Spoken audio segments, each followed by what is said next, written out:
C'est des plantes médicinales aussi quand même, et ça donne aussi un petit coup de peps. Donc je dirais que c'est l'odeur du Kenkiliba qui est en train de...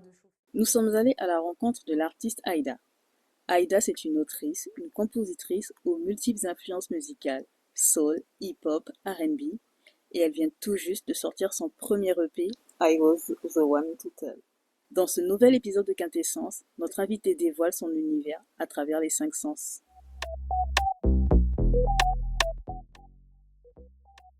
Si ta musique était une saveur. Moi, ma musique, elle est douce, mais il y a une petite amertume quand même. Là, l'EP que j'ai sorti, il explore les relations humaines au sens large, mais au centre, il y a quand même des relations qui m'ont un peu fait du mal. Donc il y a un léger goût amer. Du coup, je me suis dit, amertume et douceur, chocolat noir. Chocolat noir, allez, je vais dire 75%, parce que c'est pas si amer. Il y a quand même beaucoup de douceur, c'est un peu sucré quand même. Mais c'est sans fioriture, donc c'est vraiment un chocolat noir sans ajout, sans éclat de caramel ou ou de fleurs de sel. Chocolat noir basique, 75%, efficace, doux et amer. Si ta musique était un parfum, ce serait lequel ? Si ma musique était un parfum, cette question elle est vraiment pas facile. En fait, moi ma musique, comme j'ai dit, elle est douce, mais elle se veut un peu apaisante. Moi je suis sénégalaise d'origine, donc j'ai cette culture-là, et en fait la musique, ça soigne et ça réunit. Et du coup, si je devais associer ma musique à un parfum, à une odeur, je dirais que ce serait celle du Kenkiliba chaud du matin. Donc le thé sénégalais, on ne le boit pas qu'au Sénégal, mais en tout cas au Sénégal on le boit très souvent le matin.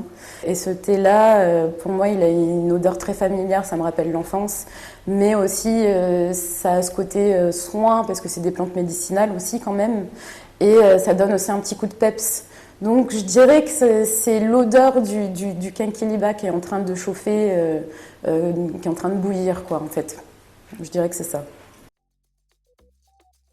Si ta musique était une texture.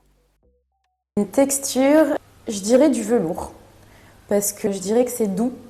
Et c'est doux, mais c'est pas prétentieux, comme la soie par exemple, qui peut l'être. Comme je disais, je viens de la culture hip-hop, donc c'est de la musique populaire que je fais, que je propose et que j'aime aussi écouter.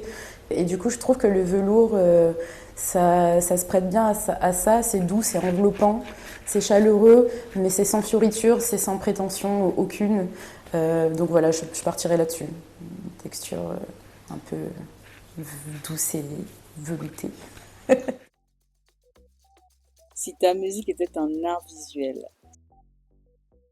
Je pense que ce serait le cinéma, parce que j'adore raconter des histoires. En fait, c'est un peu la base de ce pourquoi je fais de la musique et de comment je l'amène. C'est beaucoup de storytelling, et c'est aussi pourquoi je pense que je suis allée vers ce style musical-là, parce qu'en fait, on raconte un peu son histoire, on raconte un peu son vécu. Je viens pas d'une famille de griots, mais je suis très attachée aux griots, ça m'a toujours fascinée depuis l'enfance.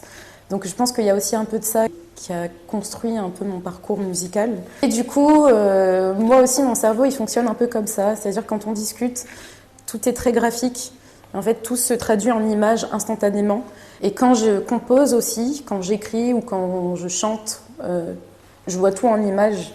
Donc je dirais que c'est comme un petit film, tu vois, c'est comme du cinéma en fait. Ce serait pas un film plat, ce serait un film avec des rebondissements, avec de l'action. En fait, ma vie, ça a été ça jusqu'à présent.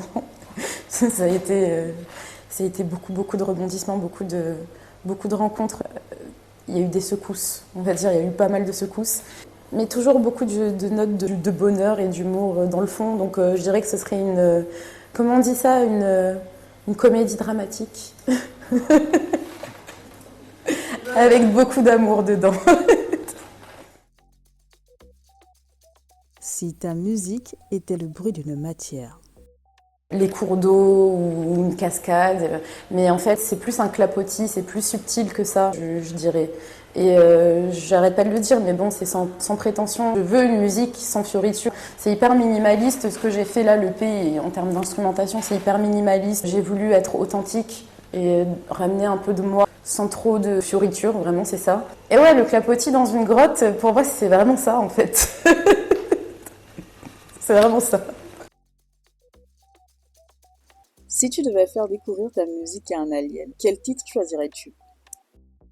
Alors, un alien.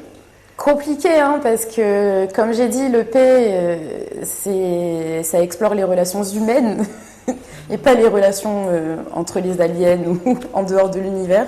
Mais du coup, il y a quand même un morceau qui, je pense, est universel et qui peut parler à tout le monde, même les aliens. C'est le dernier morceau de l'EP, c'est l'outro en fait, il s'appelle Afraid.